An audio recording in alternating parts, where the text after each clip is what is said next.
Good morning বন্ধুরা, আবার এক নতুন সকাল নতুন পর দেখো চলে এসেছি। হ্যাঁ, এখন আমি ঘুম থেকে উঠে স্নান টান করে রেডি হয়ে খাটু শ্যাম মন্দিরে যাচ্ছি।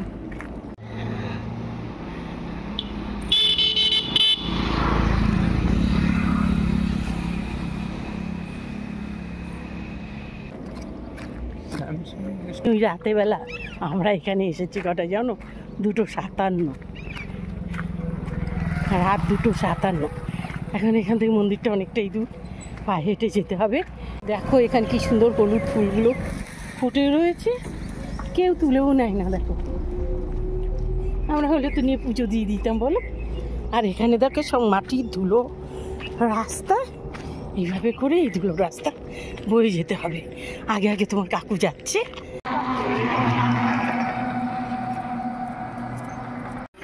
দেখো এখন কোথায় বলো তো?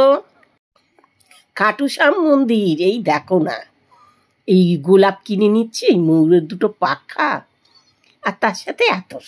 এই দেখো, এই যে নিয়েছি, এই দেখো, আর এই যে এটা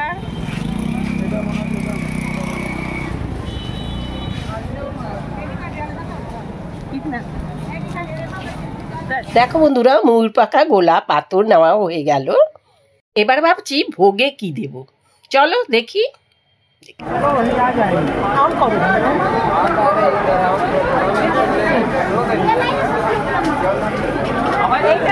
ভোগ দেবার জন্য পেয়ারা আর এই যে চুড়মুড়ে নিয়েছি।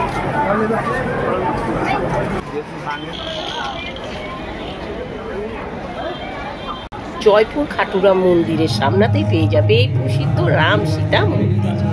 চলো দর্শন করো।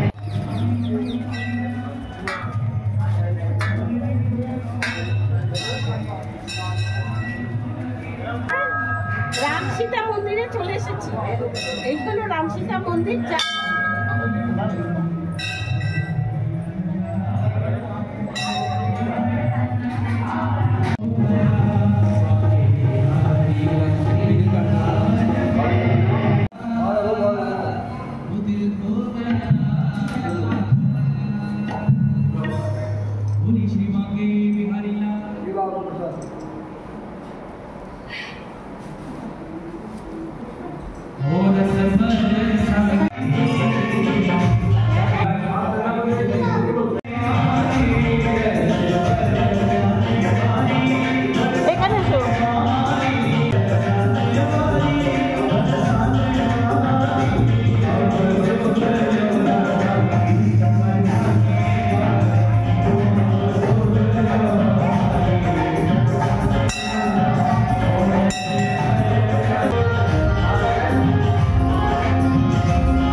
বন্ধুরা, কাল থেকে তোমাদের ঝুলিয়ে রেখেছি আমি কোথায় যাচ্ছি।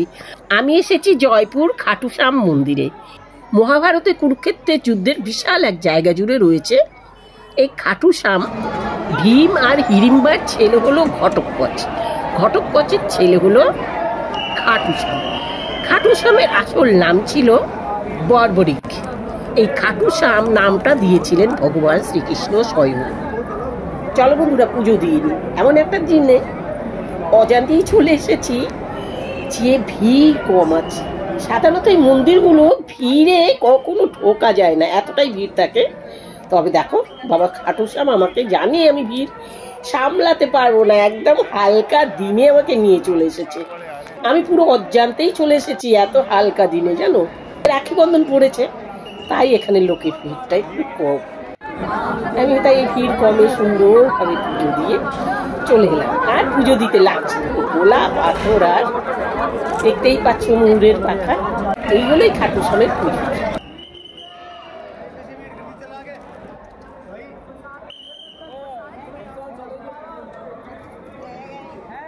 তাই বলে তুমি মন্দিরের কাছে একদম খাটু শ্যামের কাছে যেতে পারবে না, এই দূর থেকেই তোমাকে এখানে কিন্তু পুজো দিতে হবে। চলো তাহলে আমার পুজো দেওয়ার কাজটা হয়ে গেল। আজকেই আমি রিটার্ন করছি দিল্লি। চলো দেখো খেতে বসে গিয়েছি। এখানে ডাল, এটা একটা মটর দিয়ে কিছু করেছে, এখানে পানির মশলা, ভাত, কুলচি, পেঁয়াজ আর লঙ্কা ভাজা, 100 টাকা প্লেট। পবিত্র ভোজনালয়, 100 টাকা প্লেট। খেতে বসে গেছি সকাল সকাল, ওরা খেয়ে দিয়ে রওনা দেবো।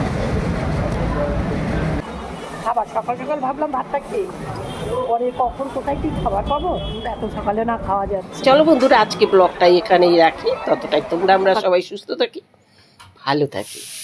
আবার দেখা হবে পরের ব্লগে।